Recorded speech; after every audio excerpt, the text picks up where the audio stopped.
57 voix pour, 0 contre, 0 abstention et 1 nul.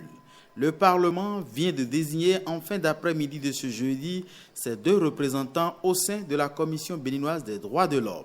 Une désignation qui met un terme au processus entamé mardi dernier, lançant du coup la machine de la 8e législature selon le président du Parlement. On annonce déjà 5 rapports de projets de loi prêts pour passer en examen en plénière à partir du lundi prochain.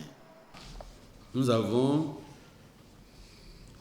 le projet de loi portant autorisation de ratification de l'accord de prêt signé à Cotonou le 28 janvier 2019 entre la République du Bénin et le Fonds cohésien pour le développement économique arabe dans le cadre du financement du projet de renforcement des systèmes d'alimentation en eau potable des villes de Bukumbe, Kove et Sayanado.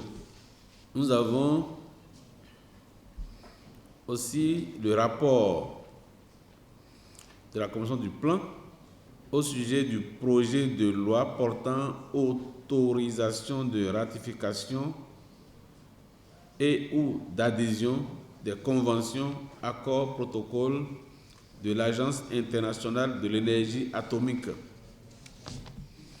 Ajouté à ces 2 dossiers, d'abord le projet de loi portant autorisation d'adhésion à la Convention des Nations Unies sur l'utilisation de communications électroniques dans les contrats internationaux, adopté à New York aux États-Unis d'Amérique le 23 novembre 2005.